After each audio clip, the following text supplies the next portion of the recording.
Heto ay Hofan noodles guys. Sa Chinese ay tinatawag nilang Hofan. Hindi ko alam kung ano ang English name. So, ito ang lulutuin ko guys na lunch ko for today. Ayan. Hofan.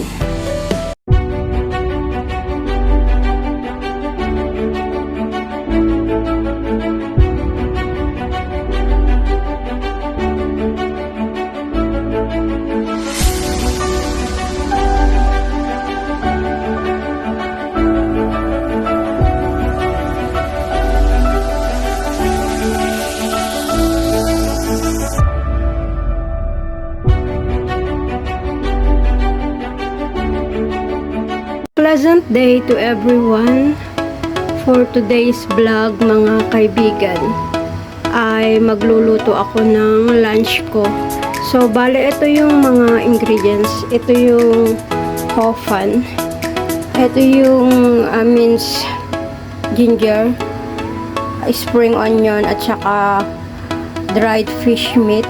Yung dried fish meat guys ay gagawin ko sa soup base. Tapos, ito yung veggie. Ito yung isasahog ko, yung sausage at saka roasted pork. Roasted duck, I should say. Sorry. So, samahan ninyo ako guys na magluto ng lunch ko. Madali lang ito. Napakasimple lang.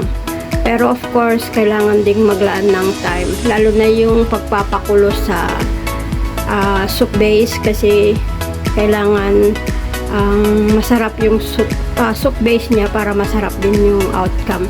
At gusto kong palambutin muna yung roasted duck kasi hindi ko makagat guys. Kaya ayan, samahan niyo ako guys na magluto ng aking lunch. My simple lunch. So heto, nagpakulo na ako ng tubig guys at kukuha ako dito ng pang blanch ko sa hofan kasi kailangang i-blanch muna yung hofan guys. Kaya ay nako.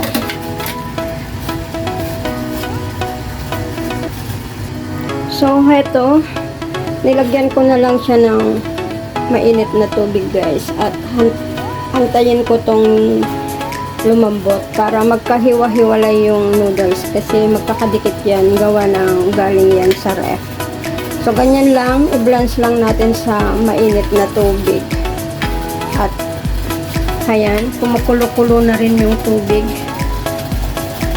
Una ay ilalagay ko yung ginger. At saka, itong dried fish meat. Para masarap siya, guys. Ayan. Then, ilalagay ko yung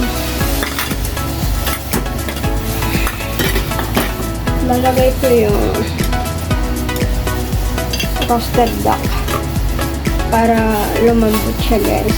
Malambot naman kasi lang mas malasa yung soup kapag napakuluan ng medyo matagal yung roasted duck. Ayan, pakukuluan ko to guys ng at least 10 minutes. Kaya update ko kayo soon kung ano ang magiging kulay ng soup. Ayan. So, ayan muna. Pakukuluan ko muna yan guys ng 10 minutes. At bago ilagay yung sausage, yung noodles. Yung sausage kasi ay fried na yun. Actually, breakfast ko sana yun kanina. Kaso lang hindi ko nakain. Kaya, pakuluan ko muna to ng 10 minutes guys. Update ko kayo soon kung anong magiging resulta ng niluluto kong soup base para sa hofan noodles. So, eto na guys, yung soup base na niluluto ko, pinapakuluan ko. Ayan, nag-iba na yung kulay ng sabaw niya. Ngayon ay ilalagay ko yung gulay para lalambot siya. Ayan. Kasi hindi ko yan manguya rice kung hindi siya malambot. Kaya pakukuluan ko din yan after 5 minutes na pinakuluan ko yung soup. So papakuluan ko ulit yan after 5 minutes ulit yung gulay. Then saka ko ilagay yung sausage. Then After 2 minutes na pagpapakulo sa sausage, saka ko ilagay yung noodles. Kasi malambot lang yung noodles, guys. Kung pakukuluan yan ng matagal, ay malulusaw, magkanda durog-durog. Kaya, ayan. Ayan ang soup base na niluluto ko, guys. Nilagay ko na yung gulay. Pakuluan ko ulit yan ng 5 minutes para lumambot siya. Kasi hindi ko yan manguya, guys, kung ayan. Hindi ko to manguya kung hindi siya malambot. Dahil kahapon pumunta ako sa dentist magpabunot sana ng ngipin. Pero hindi niya binunot, gawa ng may gums inflammatory daw ako. Kaya binigyan niya ako ng gamot for 1 week. At saka ako babalik sa kanya. Kaya pala tuwing mag-toothbrush ako ay dumudugo. Akala ko yung ngipin ko yung masakit. Kasi talagang masakit siya, guys. Kahit malambot yung kinakain ko. Pero hopefully ay gumaling na. At ako'y magpapabunot ng ngipin ko ulit. Kasi may 6 pang dapat tanggalin, guys. Gusto kong mabunot lahat yung mga sirang ngipin bago ako magbabakasyon, may awan Diyos. At sa Pinas na ako magpapagawa ng pustiso ko, may awan Diyos. Kaya yan, pakukuluan ko muna to, guys. Update ko kayo soon kung anong kalalabasan nitong niluluto. Ayan, lalagay ko na rin yung sausage, guys. Kasi malambot na yung gulay. So, eto, papakuluan ko yung sausage ng 2 minutes bago ko ilagay yung noodles at saka yung pang-garnish ko na spring onion. Kasi para mas mabango. At ngayon ay titimplahin ko na rin. Konting asin lang. Kasi medyo maalat yung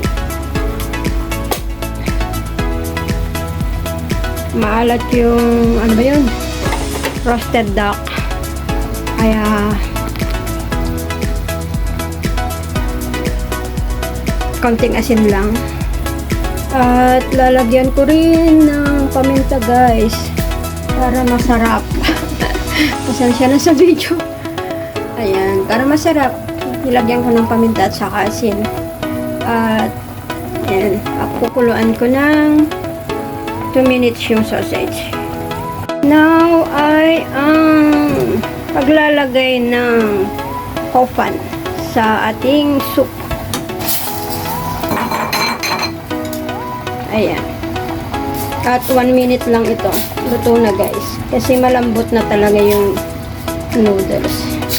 Wow! Ang dami pala yung noodles niya. Ayan. Hindi na kasi pwedeng magtagal yung noodles sa ref, guys. Binili ni Lolo kahapon.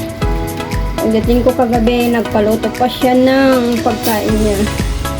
Kasi mag-isa lang siya sa bahay. Kaya yan. Sabi niya, ilaan ko yung half ng noodles na binili niya para sa aking lunch. Kaya yan, ang aking lunch. So, lalagay ko na rin yung garnish para pampabango. Ayan. Diba? Colorful na. Pasensya na kayo sa video, guys. Ayan, hinahawakan ko lang kasi yung cellphone na nagbi-video. Hindi ako gumamit ng stick. Ayan. So, eto na. Luto na ang lunch ko, guys. At mamaya, pagkatapos ko ng lunch ko, ay tatik ako ng gamot. So, ayan ang aking simpleng lunch. Hofan noodle soup. Ayan. So, samahan niyo ako, guys, sa aking pagkain. Hindi ko na ipapakita yung face ko. Kasi talagang nakakalungkot isipin. Wala na akong mga ngipin. Napakahagard ng walang ngipin. So, ayan. So, So, thank you once again sa inyong lahat, mga kaibigan, sa unending support ninyo sa aking mga upload videos ko na minsan ay walang katuturan, pero nandyan pa rin kayo na sumusuporta. So, God bless you all and in return, and have a nice day to everyone. Thank you. Thanks for watching. Keep safe, everyone. Ayan, guys, ang aking simpleng lunch. Naglaga ako ng repolyo. Ang sasawan ko ay bagoong na may suka. Saka may sardinas in tausi. Ayan. So, ayaw niya ng kanin ko. Pero tiyak, hindi ko yan mauubos, guys. Baka pagkain ko rin bukas yan, yung iba. So, ayan ang lunch ko. Buhay OFW nga naman. Kasi madalas mag-isa ako, guys, na kumakain. So, samahan ninyo ako, guys, na kumain sa araw na to. Ito ang aking ulam. Ayan. Bagoong nilagang repolyo at saka sardinas. So, ayan. Come on, come all, guys. Kain tayo. My simple lunch. Ganito ang buhay ng OFW, guys. Ayan. Kain muna ako. Dinner namin ni Lolo. Ayan, tinamad ng mag-market. Kaya, pabili na lang siya ng fried opak. Ayan, ang dinner namin. Kasi kami lang dalawa ngayon. Nasa hospital pa si Lola. Kaya, ayan. Tinamad na rin magluto. Kasi mainit daw. Mainit sa pagluluto sa may kusina. Kaya, ayan. Ang dinner namin dalawa. Fried opak.